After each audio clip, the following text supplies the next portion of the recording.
जादूगर औरंगा अपने ड्रैगन शुका के साथ अपने जादू से उसके क्षेत्र को जादुई बना रहा था, ताकि वह जादू के देवता की पूजा बिना अड़चन के कर सके। वह उसकी बनाई हुई जादुई दुनिया को जादू के बदलों पर देख रहा था। तभी उसे जादुई बादल पर एक सुंदर राजकुमारी आती दिखाई देती है। वह सुंदर राजकुमारी ऐसी लग रही थी मनो स्वर्ग से अप्सरा उतरकर आज उसके क्षेत्र में प्रवेश करने वाली है। उसकी खूबसूरती जादूगर का मन मोह लेती है। उससे सुंदर राजकुमारी उसने पहले कभी नहीं देखी थी। उसकी आंखें गहरे सागर से नीली थी। गुलाबी वस्त्र में वह एक गुलाब की सुंदर कली की तरह दिखाई दे रही थी। प्रकृति के प्रकाश से उसका चेहरा दमक रहा था। वह इतनी खूबसूरत थी कि स्वयं प्रकृति उसके रूप में इस धरा पर उतर कर आई हो। उसे देख वह अपनी जादुई दुनिया को छोड़ तुरंत अपने महल को मोहक बना देता है और राजकुमारी तक के रास्ते अपने जादू से फूलों से सजा देता है। दानव जैसा दिखने वाला जादूगर एक खूबसूरत राजकुमार का रूप ले लेता है।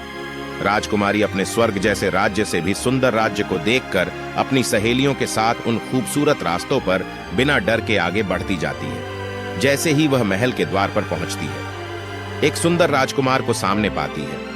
राजकुमार खूबसूरत फूल लिए राजकुमारी को देता है और साथ ही उसे इस राज्य की महारानी बनने का प्रस्ताव रखता है। राजकुमारी उससे यह कहकर मना कर देती है कि उसे राजकुमार से प्यार नहीं। जादूगर उसकी ना सुनकर गुस्सा हो जाता है और अपने असली रूप में आ जाता है, जिसे देख राजकुमारी और उसकी सहेलियां डर जाती हैं। धीरे धीरे उसका महल भी अपने असली स्वरूप में आने लगता है। उसका महल भी अपने असली स्वरूप में आ जाता है। वह जादूगर अपने जादू से राजकुमारी और उसकी सहेलियां उसी कल्पना की अनंत दुनिया में छोड़ देता है। राजकुमारी और उसकी सहेलियां अब उस अनंत कल्पना की दुनिया में कैद हो चुकी थीं। यह कहानी शुरू होती है नगर अहिल्यापुरी से, जहां की राजकुमारी सुनैना जो कि बहुत खूबसूरत थी। प्रकृति उस पर मेहरबान थी। जब उसका जन्म हुआ था तब सारे नगर में फूल खिले थे। इंद्रधनुष संपूर्ण नगर पर डेरा डाले बैठा था। सागर एकदम शांत था। उसकी आंखें गहरे सागर से नीली थीं, जिसमें सारा संसार बहुत ही खूबसूरत दिखाई देता था।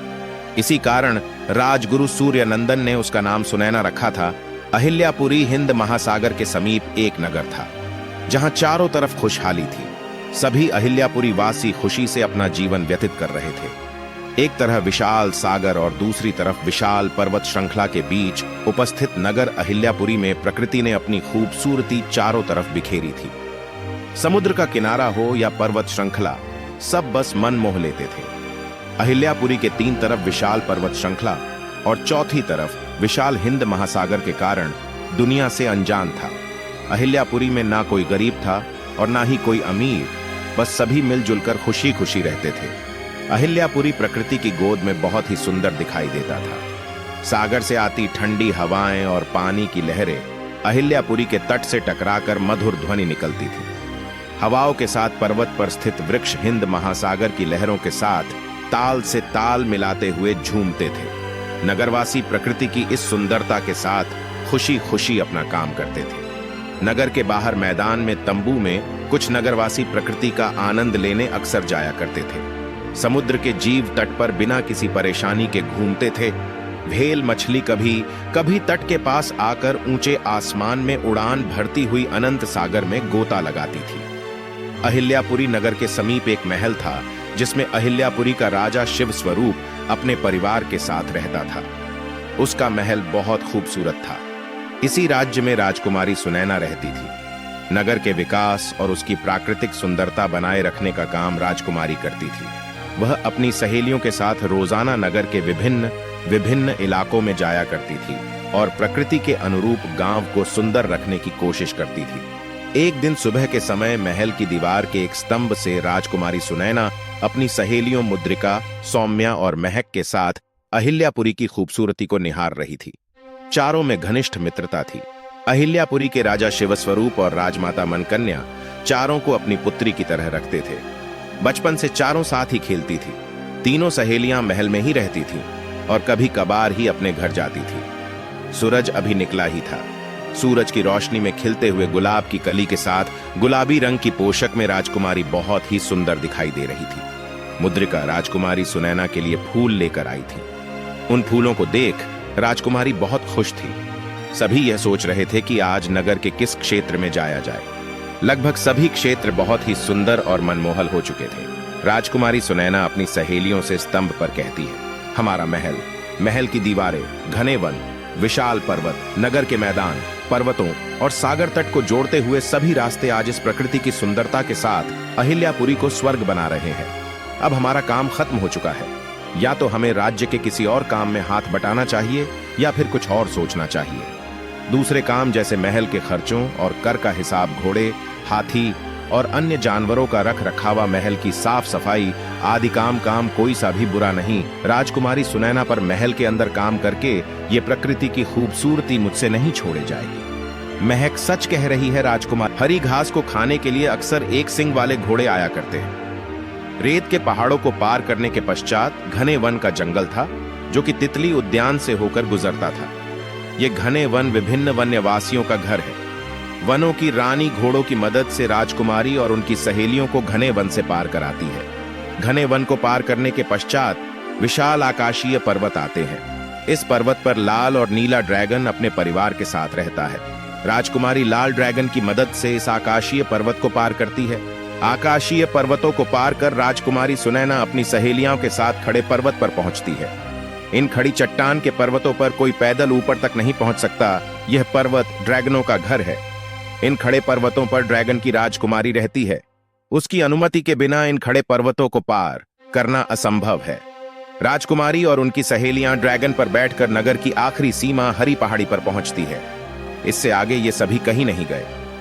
इन रास्तों को खूबसूरत बनाने अक्सर राजकुमारी और उनकी सहेलियां आती रहती थीं। हरे ड्रैगन सभी को छोड़कर पुनः अपनी खड़ी पहाड़ी की ओर चल देते हैं। नगर की आखिरी सीमा पार उसे बहुत ही सुंदर उद्यान और महल दिखाई देता है, जिसे जिसे जादूगर औरंगा ने अपने जादू से राजकुमारी के लिए बनाया था। राजकुमारी सुनैना और उसकी सहेलियां उस सुंदर महल की तरफ मोहित होकर चल देते हैं और उसी कल्पना की अनंत दुनिया में कैद हो जाती है। सीमा पर उपस्थित सैनिक राजा शिव स्वरूप को गायब होती दुनिया में कैद राजकुमारी और उसकी सहेलियों की खबर देने अपने ड्रैगन पर सवार होकर निकल पड़ते हैं। राजा अपने सैनिकों को लेकर राजकुमारी और उसकी सहेलियों को खोजने का बहुत प्रयास करता है, पर कहीं वह कल्पना की जादुई दुनिया दिखाई नहीं देती है। समय यूं ही बीतता जाता है।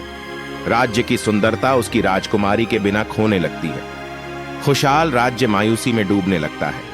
जश्न मनाते नगर में उस दिन के बाद से कोई जश्न नहीं मनाया गया था। सभी बहुत दुखी थे। ना तो नगर खुशहाल था और ना ही राजकुमारी और उसकी सहेलियों की कोई खबर अभी तक मिल पाई थी। राजकुमारी और उसकी सहेलियां रोजाना अलग अलग रास्तों से जादुई महल से बाहर जाती और शाम को पुनः उसी महल पर पहुंच जाती थी। ऐसे ही दिन बीत रहे थे।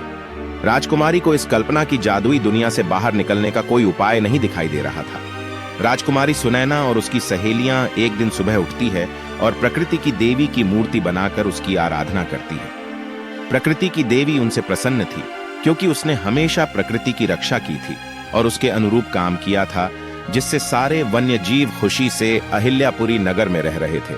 प्रकृति की देवी राजकुमारी सुनैना और उसकी सहेलियों के सामने उस कल्पना की जादुई दुनिया में प्रकट होती है और उसे इस कल्पना की दुनिया से आजाद होने और जादूगर औरंगा की मृत्यु का राज बताती है। राजकुमारी सुनैना अब देर नहीं करती और कल्पना की दुनिया में उपस्थित हाथी के झुंड से मदद मांगती है। प्रकृति की देवी का नाम सुन हाथी का झुंड उसकी मदद को तैयार हो जाता है। यह हाथी का झुंड और अन्य वन्य प्राणी भी इसी कल्पना की दुनिया में आने के कारण राजकुमारी और उसकी सहेलियों के साथ फंस गए थे। राजकुमारी सुनैना और उसकी सहेलियां वनों में जाकर खूब सारी बैलें लाती है। इन बैलों की मदद से मजबूत रस्सी बनाई जाती है। फिर इन रस्सियों से जादुई महल की बांधा जाता है। कुछ हाथी रस्सियों से महल के स्तंभ को खींचते हैं तो कुछ हाथी अपनी सूंड से जादुई महल को गिरना शुरू करते हैं। प्रकृति की रानी ने बताया था कि इस कल्पना की जादुई दुनिया में बस ये जादुई महल जादूगर औरंगा का असली है, बाकी सब कल्पना है, जो कि इस महल के चारों तरह जादूगर औरंगा ने अपने जादू से बनाई थी। जादुई महल जादूगर औरंगा के जादू का केंद्र है। उसे जादुई शक्ति इसी महल से मिलती है। इसके खत्म होते ही जादूगर औरंगा का जादू समाप्त हो जाएगा। बिना जादू के जादूगर अपने सालों पुराने शरीर को जीवित नहीं रख पाएगा और वह परलोक से धार जाएगा। कल्पना की दुनिया से अनजान जादूगर औरंगा अपनी जादुई शक्ति बढ़ाने में लगा था। जब तक जादूगर औरंगा को पता चलता कल्पना की दुनिया में उसका जादुई महल खंडहर बनने वाला है। उससे पहले कुछ ही समय में हाथी का झुंड जादुई महल को जमीन पर धराशाही कर देते हैं। जादूगर कुछ नहीं कर पाता है, जैसे ही महल टूटता है कल्पना की जादुई दुनिया खत्म हो जाती है। जादूगर औरंगा परलोक से धार जाता है। राजकुमारी अपनी सहेलियों के साथ अपने नगर की सीमा पर पहुंचती है। वहां इंतजार कर रहे सैनिक और नीले ड्रैगन राजकुमारी को देख खुश हो जाते हैं। नीले ड्रैगन राजकुमारी और उसकी सहेलियों को लेकर महल की तरफ बढ़ चलते हैं। राजा शिव स्वरूप राजकुमारी और उसकी सहेलियों को देख बहुत खुश होते हैं। नगर पुनः खुशहाल हो जाता है। नगर के सभी वासी राजकुमारी और उसकी सहेलियों को देख खुशी के जश्न में डूब जाता है। राजकुमारी सुनैना और उसकी सहेलियां महल में प्रकृति की देवी की प्रतिमा लगाती है, जो कि महल की खूबसूरती को और बढ़ा देती है। अब राजकुमारी जौ और उसकी सहेलियों के पास बहुत काम था। उन्हें न केवल पूरे नगर को पुनः प्रकृति के साथ सुंदर बनाना था, बल्कि जादूगर की तबाह हुई नगरी में भी खुशी के फूल बिखेरने थे और उसे भी खुशहाल और सुंदर बनाना था।